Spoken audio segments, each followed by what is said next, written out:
Bonjour et bienvenue dans On Cause Numérique. Aujourd'hui, on prend l'air, Marc. On prend l'air avec Vincent Roux qui est instructeur en voltige aérienne et également voltigeur.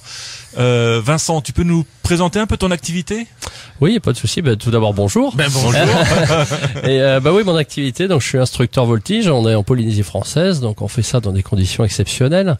Je suis également compétiteur. Je fais quelques concours en France. Donc, ma première passion est vraiment l'aéronautique, tout ça professionnel et aussi amateur. Et pour parler numérique, quand on vole au-dessus des lagons polynésiens, on a rapidement envie de faire de l'image.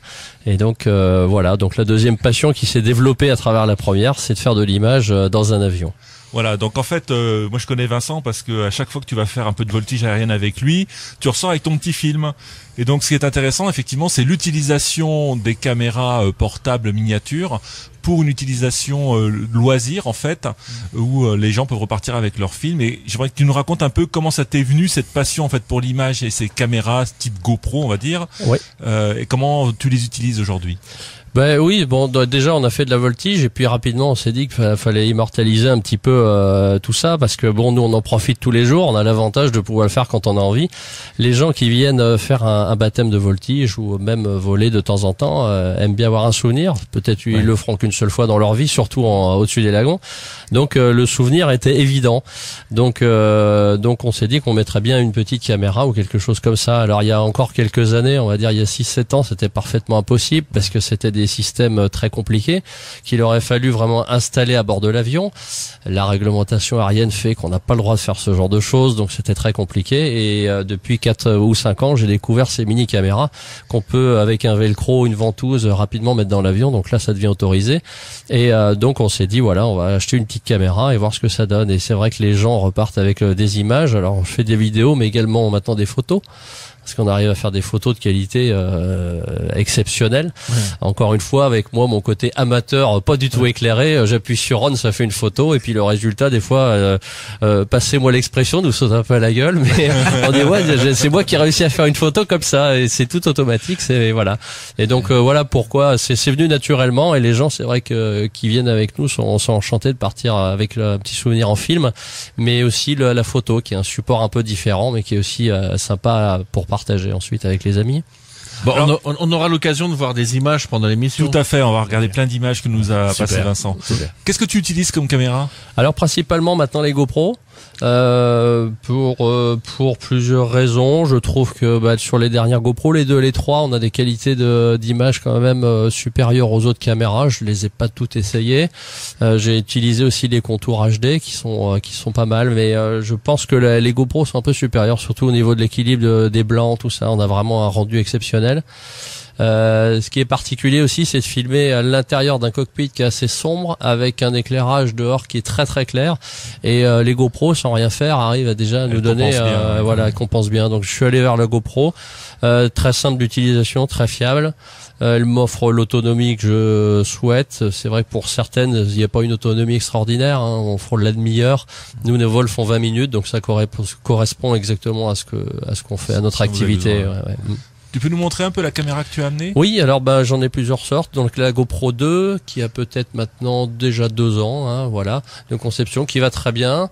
Donc là j'ai rajouté un kit avec un accu pour avoir un peu plus d'autonomie, pour utiliser aussi dans d'autres activités. Sinon actuellement les GoPro 3 qui sont maintenant assez connus. La GoPro 3 Black, donc il y en a 3 sortes, la White, Silver et Black. L'avantage de celle-ci, c'est qu'on peut avoir une télécommande à côté et déclencher les photos lorsqu'on le souhaite. Donc typiquement dans un avion, quand on a la caméra qui est un peu trop loin, on peut avoir la caméra dans la main et déclencher quand l'avion a le bon angle. Ouais, c'est au moment où le passager crie, là il déclenche. Ouais, ou il vomit. non, je retire ce que j'ai dit. On ne vomit jamais en voltige. Alors comment est-ce qu'on fixe ces caméras notamment sur cet avion ?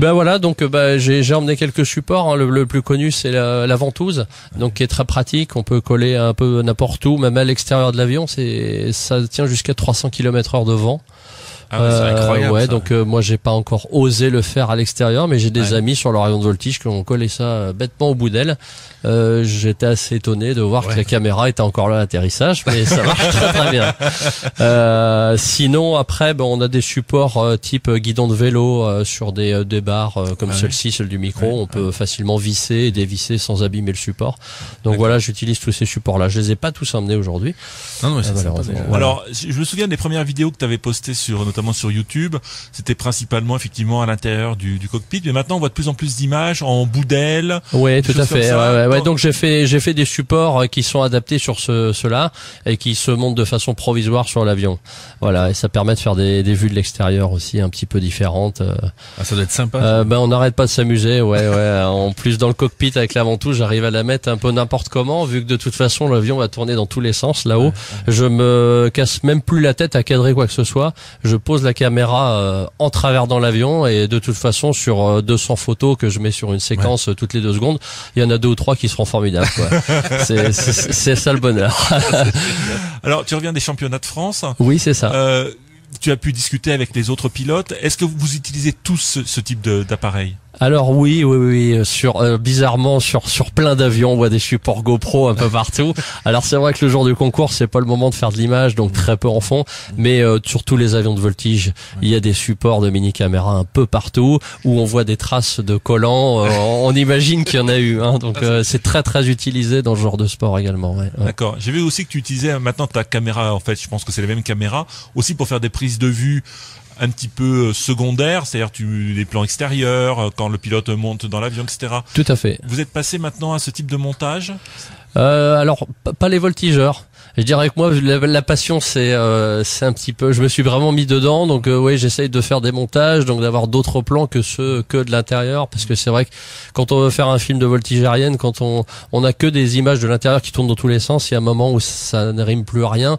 Il faut essayer de mettre un cadre, montrer que le pilote aussi il monte dans l'avion, il se prépare. Donc effectivement j'ai utilisé comme cette canne là télescopique qui fait 1m80 une fois dépliée, et donc qui me permet de prendre des vues un peu de dessus quand le pilote se prépare, ou j'utilise des trépieds comme n'importe quel photographe Et tu fais ça avec un monitoring ou vraiment à l'instinct? Oui, alors quand on est avec cette barre télescopique, en fait, via le téléphone portable en Wi-Fi, j'ai mon écran et je regarde exactement ce que je suis en train de filmer. C'est génial ça. Ouais. Ah, c'est vraiment Donc génial. encore une fois avec un budget très limité, parce que mon téléphone je l'avais déjà, et voilà, je récupère un écran via mon téléphone.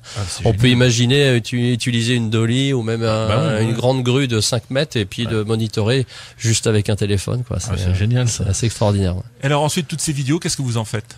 Alors moi ou tout le monde en général? Dans l'ensemble. Ouais, non, c'est vrai que si on va sur les sites télévisés comme YouTube, Vimeo, on se rend compte que tous les voltigeurs publient leurs petites vidéos avec des montages plus ou moins perfectionnés. Mais ouais, le but c'est de partager l'image avec quelqu'un d'autre, quoi. Alors les montages les plus sophistiqués, c'est quoi? C'est chez Red Bull? Ah ouais, là on va pas rivaliser. On a affaire à des professionnels, mais c'est vrai que j'ai un ami, lui qui est sponsorisé par Breitling, qui fait partie de l'équipe de France, qui va nous représenter au championnat du monde. Et j'ai vu sa vidéo hier pour la première fois. C'est les gens de Breitling qui montent une vidéo là. On s'incline. Mais en général les amateurs utilisent les logiciels de montage les plus connus et puis avec des fonctions de base. Mais ça fait des petits films sympas, parce que je pense que la première chose qu'on veut faire, c'est partager ce qu'on vit. Et donc on n'est pas dans la perfection du montage. Tout à fait. Voilà, c'est l'expérience qui compte. Voilà, et puis vraiment en toute simplicité, parce qu'encore une fois, moi j'ai jamais fait d'image où j'étais pas dans le multimédia, parce qu'avant on était dans des choses très compliquées, avec des formats qui correspondaient jamais. Ça voulait pas discuter avec le logiciel de montage. Il fallait en plus investir quand même beaucoup d'argent. Alors que maintenant, pour des budgets tout à fait raisonnables, et on branche la caméra et puis ça va directement dans le logiciel de montage. Là c'est le rêve pour nous. Alors, est-ce que faire de la voltige justement en Polynésie française, c'est un gros avantage par rapport aux autres? Alors est-ce qu'on les fait saliver un petit peu? C'est un avantage et un inconvénient, comme partout. Non, c'est un gros avantage, parce que forcément, quand je vais en France pour faire les championnats de France, tout le monde me connaît, pas directement, mais à travers mes images, et je fais des envieux, forcément, parce que le décor est tout à fait exceptionnel. Hein. Ici, il y a pas de souci. C'est vrai que voler au-dessus des champs en France, ça a son charme, mais c'est pas le même. Hein. Oui, C'est pas le même. Le bleu des champs est pas pareil. Le bleu turquoise des champs n'est pas le même. Alors maintenant, bon ben l'avantage aussi, c'est qu'on vole toute l'année ici, hein, donc les images c'est toute l'année. On peut voler vraiment tout le temps, mis à part quand il pleut. En France, c'est 2 mois dans l'année, donc les images en voltige, c'est juillet-août. Si la météo a décidé que c'était juillet-août, sinon c'est que septembre. Voilà, donc on fait des envieux. Après, le côté voltige aérienne, c'est vrai que c'est quand même plus facile de voltiger en France. On a moins de contraintes liées aux aérodromes qu'on utilise pour cela. Là, on est sur un aéroport international avec beaucoup de contraintes, car il y a beaucoup de trafic. Nous, en voltige aérienne, en général, on a besoin d'avoir l'aéroport pour nous, hein, parce qu'on doit descendre assez bas, s'entraîner devant des juges, et là, c'est pas possible. Mais bon, je fais quand même plus d'envieux que... Non, comme c'est d'actualité, on pourrait avoir un championnat du monde en Polynésie non, je pense qu'il faut pas imaginer, parce que ça serait beaucoup trop compliqué, justement, dû à la position géographique, parce que les compétiteurs viennent avec leurs avions, donc faut déplacer tous les avions. C'est déjà très compliqué, donc vu qu'il n'y en a pas ici de compétiteurs internationaux, et puis ensuite les terrains sont pas adaptés. D'accord. Ouais. D'accord. Alors, il paraît que ça permet aussi de se faire connaître un petit peu, de mettre ses vidéos sur YouTube. Ouais, tout à fait. Ben, c'est vrai qu'on a de plus en plus de contacts, hein, même à l'étranger. J'ai des pilotes voltigeurs des États-Unis, d'Australie, qui me mettent des petits commentaires sur YouTube. Ouais, sympa la vidéo. Donc je les invite, hein, à tout hasard, s'ils veulent passer par la Polynésie. Et puis le dernier événement en date, c'est qu'on a été contacté par France 3, donc par l'émission Faut pas rêver, qui avait prévu de venir en Polynésie pour faire différents sujets, comme ils ont l'habitude, hein, de voyager dans le monde entier. Et apparemment, quelqu'un a regardé mes vidéos, ils ont trouvé ça assez joli, donc ils se sont dit tiens, on va faire une petite parenthèse voltige aérienne, parce que ça mettra aussi un petit peu de vue du ciel, et puis bon bah là avec la voltige, avec un angle assez particulier. Hein. Ah bah de toute façon ça fera de belles images. Hein, ça fera de toute façon de belles images. Après voilà, c'est vrai que ça fait plaisir d'être contacté par des grandes chaînes nationales, quoi. Hein. Puis merci également pour l'encouragement pour les Tikitewa. Ah ben oui, ben voilà, donc voilà, vous pouvez aller sur le site, sur le Facebook de C3P, et en ce moment, voilà, je fais mon encouragement personnel à notre équipe qui est en train de faire un résultat inespéré.